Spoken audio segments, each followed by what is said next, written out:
Аржан, почему ты такая грустная? Да я просто думала, О чем? девочки, а каким должен быть хороший родитель?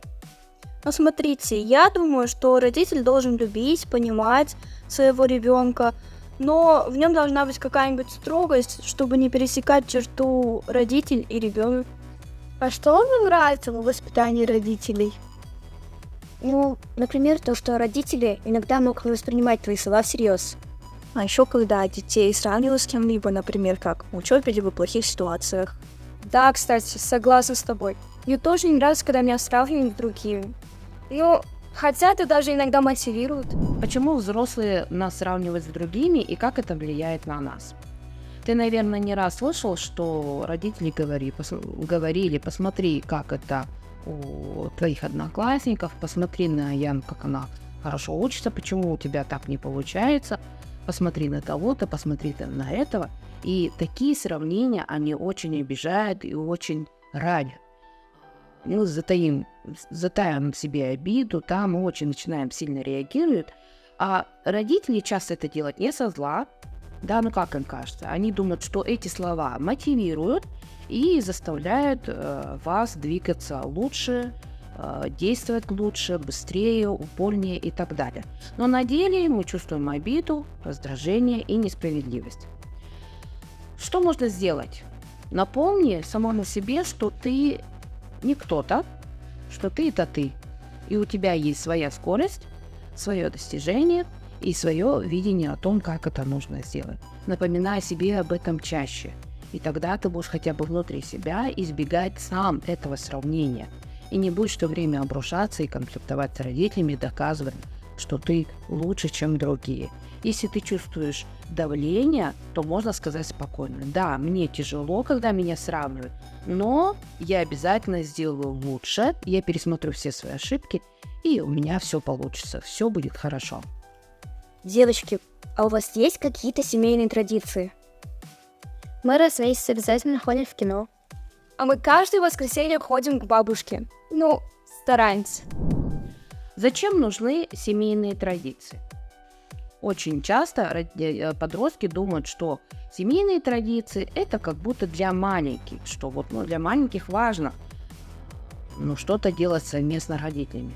А вообще традиции очень хорошо для укрепления семейных взаимоотношений. Традиции могут быть абсолютно разные.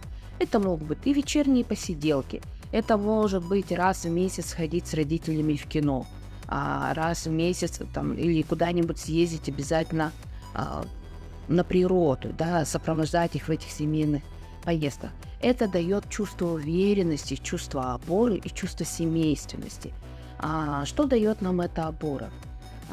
Это дает нам уверенности, что за нашими спинами точно есть те, кто нас оберегают, те, кто нас ждут, кто о нас думает, кто нас любит и всегда готовы нас поддержать. И поэтому чем больше традиций в вашей семье, тем больше уверенности и опоры будет в вашей жизни.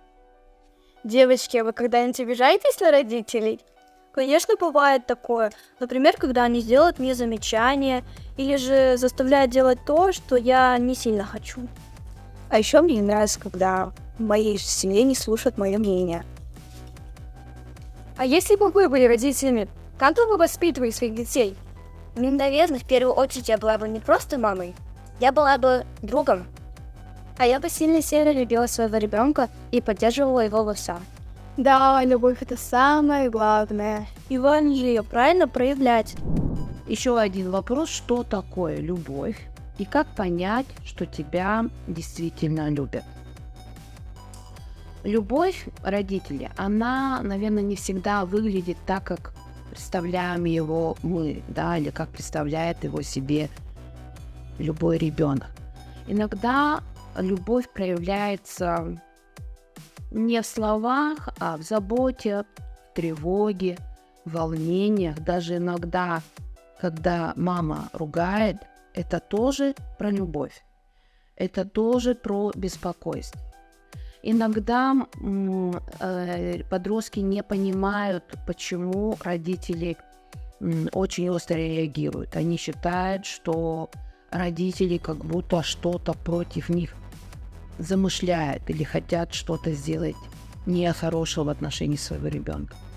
Поверьте мне, что когда родитель ругается, это не про нелюбовь. Это лишь про волнение и страхи. Возможно, больше страхи, даже чем волнение. Это про то, что я боюсь потерять. Это про то, что я не знаю, что с этим делать и как объяснить. Это про то, что мой ребенок стал взрослым, и я тоже этого побаиваюсь. Я боюсь все, что его окружает, и я боюсь, что ему нанесет вред. Родитель, безусловно, любит своего ребенка. Безусловно. Неважно, в какой ситуации это проявляется и где это. Он любит его в спокойствии, в радости, в горевании, в болезни, во всем другом. Родитель любит своего ребенка, безусловно. Так же, как и ребенок любит своего родителя тоже, безусловно. Но важно помнить, что мы можем учить друг друга проявлять эту любовь иначе. Да? То есть это тоже зависит и от вас. Это не всегда только зависит от взрослого. Не все взрослые могут проявлять эту любовь, не все взрослые могут показывать эту любовь. Но вы можете учить своих родителей проявлять эту любовь. Писать им сообщения ежедневные, говорить им об этом, о том, что вы чувствуете, о том, что как важно, когда родители радуются за вас, о том, что вы переживаете, когда родитель задерживается или где-то он беспокоится слишком много о каких-то ситуациях, да. Поэтому таким вот образом мы можем научить своих родителей проявляться и учиться говорить о своей любви. Конечно, мы исключаем и момент о том, что мы заботимся о своих родителях, да, мы им делаем какие-то посильные для себя, делаем какие-то памятные дни, праздники, там, приготовление каких-нибудь блюд интересных, либо какие-нибудь необычные подарки, не обязательно к празднику, это может быть любой такой рандомный день, да, поэтому это тоже проявление любви и внимания. Этому можно научить, было бы желание самому удивлять и проявлять, учиться проявлять эту любовь, и тогда у вас все получится. Я думаю, что у вас все будет хорошо. Любви и уважения вам и вашим родителям.